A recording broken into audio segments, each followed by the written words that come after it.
जय हिंद दोस्तों। Point break by RSI YouTube channel पर आप सभी का बहुत बहुत स्वागत है। आज हम बात करने वाले हैं इतिहास विषय के मोस्ट इम्पोर्टेंट टॉपिक सिंधु सभ्यता की। सिंधु सभ्यता से अक्सर एग्जाम में एक ना एक नंबर का प्रश्न पूछा जाता रहा है, तो आप सभी लोग इस वीडियो को बहुत ध्यान से देखिए। वीडियो के लास्ट में मैं आपसे एक क्वेश्चन भी पूछूंगा जिसका आंसर आपको कमेंट बॉक्स में देना है। शुरुआत करने से पहले अगर आपने अभी तक इस चैनल को सब्सक्राइब नहीं किया है तो प्लीज आप लोग इस चैनल को सब्सक्राइब कर लीजिए, क्योंकि मैं लगातार इसी तरह के वीडियो लाता रहता हूँ जो आपकी स्टडी में बहुत ही महत्वपूर्ण होंगे। तो चलिए स्टार्ट करते हैं आज का वीडियो। आज का हमारा पहला प्रश्न है, हड़प्पा काल का कौन सा नगर 3 भागों में विभाजित था? ऑप्शन है लोथल, ऑप्शन 2 है मोहनजोदड़ो, ऑप्शन 3 है कालीबंगा, ऑप्शन 4 है धोलावीरा। तो इसका जो सही आंसर हो जाएगा ऑप्शन 4 धोलावीरा हड़प्पा काल का 3 भागों में विभाजित नगर था। कौन सा? धोलावीरा। तो पहला था दुर्ग भाग जिसमें किला बना होता था, दूसरा था मध्यम भाग, और तीसरी जो श्रेणी थी वो कौन सी थी? निचला भाग। ये 3 श्रेणियों में बटा हुआ था हड़प्पा काल में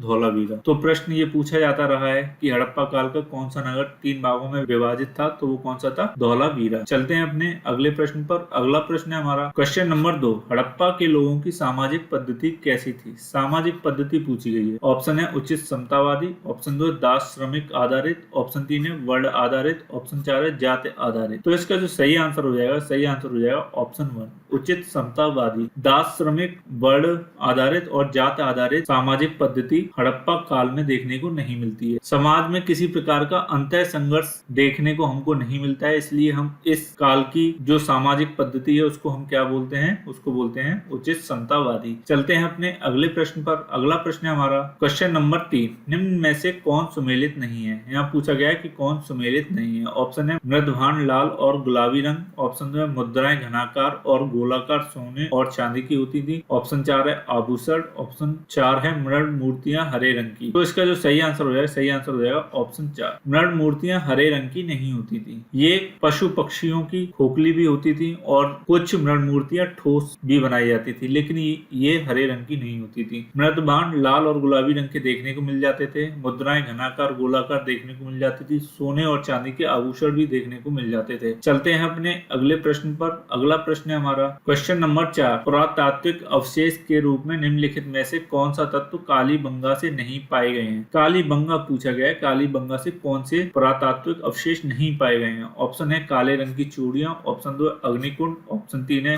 हल से जुते हुए खेत, ऑप्शन 4 है युगल समाधान। तो इसका जो सही आंसर हो जाएगा ऑप्शन 4 युगल समाधान कालीबंगा के पुरातात्विक अवशेषों में नहीं पाए गए हैं। तो कौन कौन से पाए गए हैं? काले रंग की चूड़ियां भी पाई गई हैं, अग्निकुंड भी पाया गया है और हल से जुते हुए खेत। ये तीनों ही कालीबंगा से पुरातात्विक साक्ष्य के रूप में संरक्षित किए गए हैं। चलते हैं अपने अगले प्रश्न पर। अगला प्रश्न है हमारा क्वेश्चन नंबर 5, भारतीय पुरातत्व का जनक किसे कहा जाता है? भारतीय पुरातत्व का जनक पूछा गया है। ऑप्शन है जॉन मार्शल, ऑप्शन 2 है अलेक्जेंडर कनिंघम, ऑप्शन 3 है जेम्स प्रिंसेप, ऑप्शन 4 है इनमें से कोई नहीं। तो इसका जो सही आंसर हो जाएगा ऑप्शन 2 अलेक्जेंडर कनिंघम भारतीय पुरातत्व के जनक के रूप में जाने जाते हैं। कौन जाने जाते हैं? Alexander Cunningham. चलते हैं अपने अगले प्रश्न पर। अगला प्रश्न है हमारा क्वेश्चन नंबर 6, निम्नलिखित में से कौन हड़प्पा और मोहनजोदड़ो के उत्खनन से संबंधित नहीं थे? अब यहाँ पर भी नहीं वर्ड पर हमको ध्यान देना है। यहाँ पर नहीं पूछे गए हैं कि कौन से व्यक्ति संबंधित नहीं थे। ऑप्शन है आर.डी. बनर्जी, ऑप्शन 2 है के.एन. दीक्षित, ऑप्शन 3 है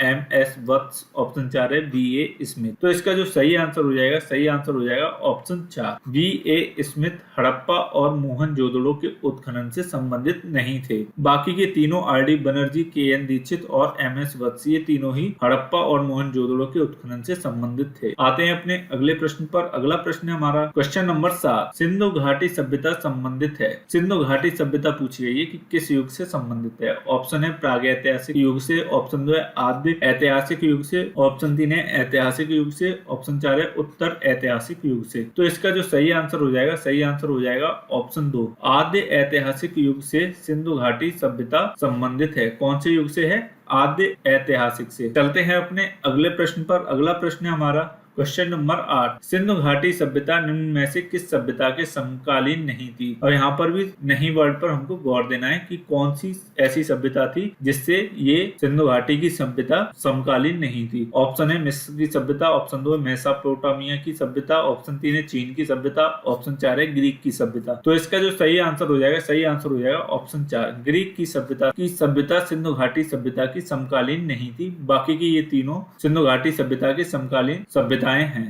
चलते हैं अपने अगले प्रश्न पर। अगला प्रश्न है हमारा क्वेश्चन नंबर 9, हड़प्पा के काल का तांबे का रथ किस स्थान से प्राप्त हुआ है। तांबे का रथ पूछा गया है। तो हमारे ऑप्शन है कुनान, ऑप्शन 2 है राखीगढ़ी, ऑप्शन 3 है दायमाबाद, ऑप्शन 4 है बनावली। तो इसका जो सही आंसर हो जाएगा, सही आंसर हो जाएगा ऑप्शन 3 दायमाबाद। हड़प्पा के काल में जो तांबे का रथ प्राप्त हुआ है वो कहां से प्राप्त हुआ है, दायमाबाद। ये प्रश्न भी काफी बार पूछा गया है। चलते हैं अपने अगले प्रश्न पर। अगला प्रश्न है हमारा क्वेश्चन नंबर 10, हड़प्पा सभ्यता का खोजकर्ता कौन था। हड़प्पा सभ्यता का खोजकर्ता पूछ लिया गया है। ऑप्शन है सर जॉन मार्शल, ऑप्शन 2 है आर.डी. बनर्जी, ऑप्शन 3 है ए. कनिंघम, ऑप्शन 4 है दयाराम साहनी। तो इसका जो सही आंसर हो जाएगा, सही आंसर हो जाएगा ऑप्शन 4, दयाराम साहनी ने हड़प्पा सभ्यता की खोज की थी। किसने की थी, दयाराम साहनी ने 1921 और 1922 में। चलते हैं अपने अगले प्रश्न पर। अगला प्रश्न है हमारा क्वेश्चन नंबर 11, बिना दुर्ग के एकमात्र सिंधु नगर कौन सा है। बिना दुर्ग के एकमात्र सिंधु नगर पूछा गया है। ऑप्शन है कालीबंगन, ऑप्शन 2 है हड़प्पा,